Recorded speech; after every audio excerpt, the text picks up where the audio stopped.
Kozhikode എലത്തൂരിൽ HPCL ഡിപ്പോയിൽ നിന്നും വീണ്ടും ഇന്ധനം ചോരുന്ന സാഹചര്യത്തിലേക്ക് പോയിക്കൊണ്ടിരിക്കുന്നു. ഓവുചാലിലേക്ക് ഒഴുകിയെത്തിയ ഡീസൽ മാറ്റാനുള്ള ശ്രമവും അവിടെ തുടരുകയാണ്. സംഭവത്തിൽ വിശദമായ പരിശോധന നടക്കുന്നുണ്ട്.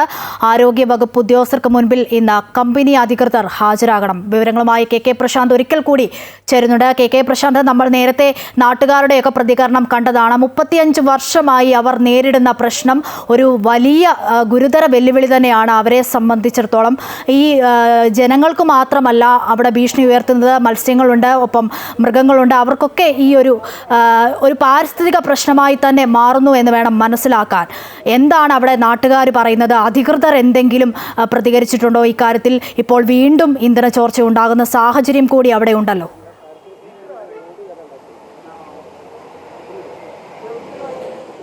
അശ്വതി നേരത്തെ സൂചിപ്പിച്ച അതേ സാഹചര്യം, അതേ സമാനമായ സാഹചര്യം തന്നെയാണ് ഇപ്പോഴുള്ളത്. കാരണം ഓരോ സ്ഥലത്തും ഓരോ ഓടയുടെ സ്ലാബ് പൊക്കുമ്പോഴും ഇത്തരത്തിൽ ഡീസൽ നിറഞ്ഞു നിൽക്കുന്ന ഒരു സാഹചര്യമുണ്ട്. ഇത് പൂർണ്ണമായും ഇതിന്റെ അടിയിൽ വെള്ളമില്ല, ഇത് പൂർണ്ണമായും ഡീസൽ തന്നെയാണ്. ഇവിടെ നിന്നാണ് ഈ ആളുകൾ ഡീസൽ എടുത്തുകൊണ്ട് പോകുന്നത്. നേരത്തെ അവർ സൂചിപ്പിച്ചതുപോലെ തന്നെ നേരത്തെ നമ്മളോട് സംസാരിച്ച റെസിഡന്റ് അസോസിയേഷന്റെ പ്രസിഡന്റ് പറഞ്ഞതുപോലെ തന്നെ ഇത് കുറച്ച് ആളുകൾക്കെങ്കിലും രസകരമായി തോന്നാം. പക്ഷേ ഇവിടെ ജീവിക്കുന്ന ആളുകളെ സംബന്ധിച്ച വലിയ ആശങ്ക തന്നെയാണ് എന്നുള്ളതാണ്. പ്രത്യേകിച്ച് ഇത്രയും വലിയ സംവിധാനങ്ങളുള്ളൊരു സ്ഥാപനം, ഇന്ത്യയിലാകെ തന്നെ സംവിധാനമായി നിൽക്കുന്ന ഒരു സ്ഥാപനത്തിൽ അതിന്റെ സുരക്ഷാ ക്രമീകരണങ്ങൾക്ക് ആകെ ഉപയോഗിക്കുന്നത്, അതായത് പുറത്തേക്ക് ഡീസൽ ചോർന്നു പോയാൽ അത് വെള്ളത്തിൽ നിന്ന് വലിച്ചെടുക്കാൻ ഉപയോഗിക്കുന്ന ഈ പഞ്ഞിക്കെട്ടുകളാണ് എന്നുള്ളതാണ് അവർ ആക്ഷേപമായി ഉന്നയിക്കുന്നത്. മറ്റൊരു സുരക്ഷാ സംവിധാനവും ഇത്രയധികം ഡീസൽ ചോർച്ച ഉണ്ടാകുമ്പോഴും അവർക്ക് നടത്താം. ഈ കാണുന്ന കുമിളകൾ പോലെ വരുന്നത് ഡീസൽ ഒഴുകി ഇതിനകത്തേക്ക് വരുന്നതാണ്. അത് ഇപ്പോഴും തുടരുന്നു എന്നുള്ളതാണ്. ഇപ്പോൾ നിലവിൽ അത് മാറ്റിയെടുക്കാനുള്ള ഒരു സംവിധാനം, അതായത് ഇത് ഇവിടുന്ന് പൂർണ്ണമായും വലിച്ചെടുക്കണം അല്ലെങ്കിൽ മാറ്റിയെടുക്കണം, അതിന് കൃത്യമായ ഒരു സുരക്ഷാ സംവിധാനം ഉണ്ടാകണം എന്നുള്ളതാണ് നാട്ടുകാർ വ്യക്തമാക്കുന്നത്. പക്ഷേ അങ്ങനെ ഒരു സംവിധാനം ഇപ്പോഴും ഉണ്ടായിട്ടില്ല. മാത്രമല്ല നിലവിൽ നടത്തിക്കൊണ്ടത്, അതായത് ഈ ഡീസൽ നീക്കം നടത്തിക്കൊണ്ടിരുന്നത് ആ നീക്കം അവർ അവസാനിപ്പിക്കുന്നത്. ഇപ്പോഴും ആളുകൾ ഡീസൽ എടുക്കാനായി നിരവധി ആളുകൾ പല സ്ഥലങ്ങളിലായി എത്തുന്നത് മാത്രമല്ല അത്തരത്തിലുള്ള സാഹചര്യം നിലനിൽക്കുന്നു. അതോടൊപ്പം തന്നെ സുരക്ഷാ സംവിധാനം പൂർണ്ണമായും ശക്തമാക്കണം എന്നുള്ളതാണ് അവരുടെ ആവശ്യം.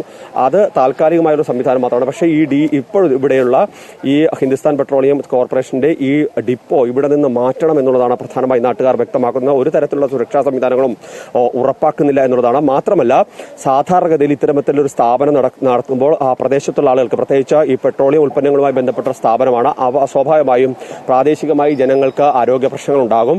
അത് ഏത് തരത്തിലാണ്, അതെങ്ങനെയുണ്ട് എന്നുള്ളതൊക്കെ പരിശോധിക്കുന്ന ഒരു സംവിധാനം ഉണ്ടാകേണ്ടതാണ്. അത്തരത്തിലൊരു പരിശോധനയോ ഒരു മെഡിക്കൽ ക്യാമ്പോ ജനങ്ങൾക്ക് വേണ്ടി നടത്തുകയോ അവരുടെ ആരോഗ്യ പ്രശ്നങ്ങൾ ചർച്ച ചെയ്യുകയോ അതിനാവശ്യമായ സംവിധാനങ്ങൾ ഒരുക്കുകയോ ഒന്നും ചെയ്യാറില്ല എന്നുള്ളതാണ് പ്രധാനമായും അവർ ആക്ഷേപമായി ഉന്നയിക്കുന്നത്. നമുക്ക് ഈ ദൃശ്യങ്ങൾ ഇപ്പോൾ ഇത് പ്രധാനപ്പെട്ട പാതയാണ്. ഇതിന് തൊട്ടടുത്ത് തന്നെയാണ് BPCLന്റെ ഈ ഹിന്ദുസ്ഥാൻ പെട്രോളിയത്തിന്റെ ഈ സംവിധാനമുള്ളത്, ഈ ഡിപ്പോ ഉള്ളത്. ഈ ഡിപ്പോയിൽ നിന്ന് ഇവിടെ നിന്നാണ് ഈ വെള്ളം, അതായത് ഇപ്പോൾ നമ്മൾ കണ്ട അതേ ഓവുചാല് വഴി ഈ വലിയ ഓവുചാലിന്റെ ഭാഗത്തേക്ക് ഇവിടുന്ന് വരും. ഇവിടെ നിന്ന് ഇത് നേരെ പോയി അപ്പുറത്തെ റോഡിന് അടിയിലൂടെ അപ്പുറത്തേക്ക് എത്തും, തൊട്ട് അപ്പുറത്തെ സ്ഥലത്തേക്ക് എത്തും. അവിടെ നിന്നാണ് ഇത് കടലിലേക്ക് പോകുക. അതാണ് നേരത്തെ അദ്ദേഹം സൂചിപ്പിച്ചത്.